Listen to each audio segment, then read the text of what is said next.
प्रिय मित्रों, horror story point में आप सभी का स्वागत है। आज की कहानी रियल घटना पर आधारित है। तो दोस्तों, चलिए सुनते हैं आज की कहानी को। इस घटना में एक 25 वर्ष की लड़की इलिश को उसके प्रेमी ने जान से मारने की कोशिश की, लेकिन वहां पर कोई इंसान नहीं था जो उसकी जान बचा सके, बल्कि वहां भूतों ने आकर उसकी जान बचाई।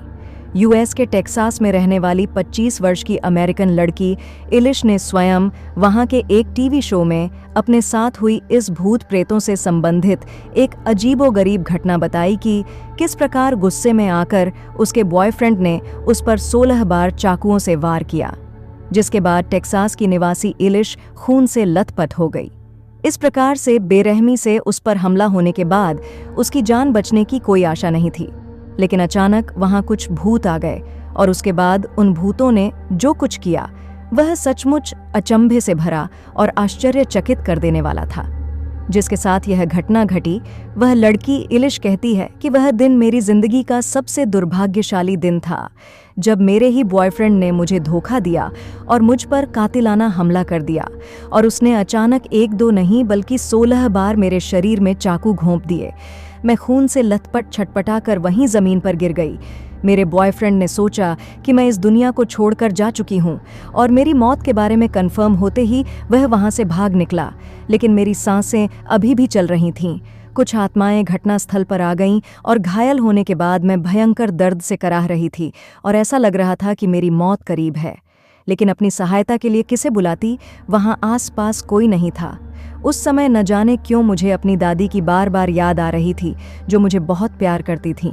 1 से 2 मिनट बाद मुझे लगा कि मैं अपने होश खो रही हूँ, लेकिन कुछ ही देर बाद मेरे अचेत होने से पहले मुझे सामने से कुछ धुंधली आत्माएं दिखाई देने लगीं। मेरी दादी का भूत मेरी जान बचाने आया था। मैं जहाँ घायल पड़ी थी, उस कमरे में आने वाली 3 महिलाओं की आत्मा मुझे दिखाई दी। उनमें से एक आत्मा मेरी दादी के जैसी थी, जिनकी मृत्यु 2004 में ही हो चुकी थी, और उनके साथ 2 और महिला थीं। वे तीनों मुझे आहिस्ता से उठाकर कमरे में लगे फ़ोन के पास ले गईं, जहां पहुंचकर मैंने पुलिस स्टेशन फ़ोन किया और कुछ ही देर में पुलिस एम्बुलेंस वैन को लेकर हॉस्पिटल पहुंच गई, और जहां ऑपरेशन के बाद मेरी जान बच गई। न्यूज़पेपर मिरर रिपोर्ट के अनुसार उन भूतों ने इलिश की जान ही नहीं बचाई, बल्कि उसका हालचाल लेने वे अशरीरी आत्माएं हॉस्पिटल भी आई। वो लड़की इलिश बताती है कि एक दिन मैं आंखें बंद करके लेटी थी और सोच रही कि उन धुंधली आत्माओं की सहायता के कारण मेरी जान बच पाई। काश मैं उन सभी का धन्यवाद कर पाती। तभी मुझे लगा कि मेरे गालों को किसी हवा ने सहलाया। मैंने आंखें खोलीं तो मेरे कमरे के पर्दे हिल रहे थे, जैसे अभी कोई मेरे कमरे से बाहर गया हो।